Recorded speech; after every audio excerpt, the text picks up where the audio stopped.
కొల్లేరుకు సంబంధించి అది అభయారణ్యం. దాంట్లో ఆక్రమణలు తొలగించమని గతంలో సుప్రీంకోర్టు ఆదేశిస్తే ఒక సాధికారక కమిటీ కూడా వేస్తే దగ్గరుండి ఆ కమిటీ 2 జిల్లాలకు సంబంధించినటువంటి అప్పుడు లవ్ అగర్వాల్ పశ్చిమ గోదావరి జిల్లా కలెక్టర్ ఉమ్మడిగా ఉన్నప్పుడు కృష్ణా జిల్లా కలెక్టర్ నవీన్ మిట్టల్ ఇద్దరికి కూడా 45 రోజులు గడువిచ్చి దాంట్లో ఉన్నవన్నీ ధ్వంసం చేసి తీరాలి అంటే మొత్తం కొల్లేరు కాదు ఆ దారి మొత్తాన్ని ధ్వంసం చేసి తీరాలంటే ధ్వంసం చేసినటువంటి పరిస్థితి ఆ రోజున జరిగింది. దాని ఇంపాక్టే ఆ తర్వాత బుడమేరు వరదలు రాలేదు.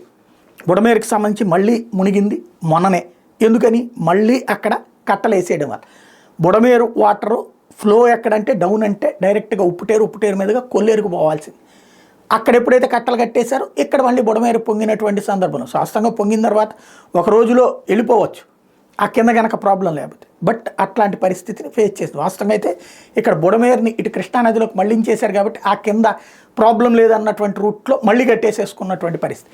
అయితే ఇక్కడ కట్టినటువంటిది ఈ బుడమేరు వాటర్ని ఎక్కడికి తీసుకెళ్ళి కలుపుతున్నారు, పోలవరం కాలువలో కలుపుతున్నారు. ఆ పోలవరం 17,500 క్యూసెక్కుల నీళ్ళకి సంబంధించి తీసుకెళ్ళి కలుపుతుంది. కానీ దాని మూత వచ్చేటప్పటికి ఇబ్రహీంపట్నం దగ్గర చిన్నదిగా ఉండటమే అసలు సమస్య తలెత్తుతున్నటువంటిది. దానికి తోడు కృష్ణలో వరద వచ్చినప్పుడు అవి వెళ్ళకనే కదా మొన్నటిసారి రివర్స్లో వచ్చినటువంటి పరిస్థితి. కాబట్టి బుడమేరు సమస్య పరిష్కారం కావాలంటే బెజవాడ వాసులతో సహా ఉప్పుటేరు రివర్స్ వాటర్ వలన ముంపు ప్రాంతాలు కూడా ఉన్నాయి. ఆ ప్రాంతాలు అవన్నిటికీ కూడా పరిష్కారం కావాలంటే ఇక్కడ క్లియర్ కావాలి. కానీ లక్షలాది మంది దాంట్లో లంచాలు ఇచ్చేవాళ్ళు, దాని వెనకాల నడిపించేవాళ్ళు అనేక మంది ప్రజాప్రతినిధులు కృష్ణా పశ్చిమ గోదావరి పాత ఉమ్మడి కృష్ణా ఉమ్మడి పశ్చిమ గోదావరి జిల్లాలో కోట్ల పడగలెత్తిన వాళ్ళందరూ దాని మీదనే బాగుపడ్డటువంటి వాళ్ళు. ఇప్పుడు మళ్ళీ మొన్న సుప్రీంకోర్టు ఆదేశాలు కొల్లేరుకి సంబంధించి క్లియర్ చేయమని చెప్పేసి చేస్తామని చెప్పేసి ఇప్పుడు అధికారులు వెళ్తున్నారు. అధికారులకి వాళ్ళు ఏం చెప్తారు, అయ్యా ఇది మంచినీటి సరస్సు దీని జోలికి రాబాకండి అని చెప్తుంటారు.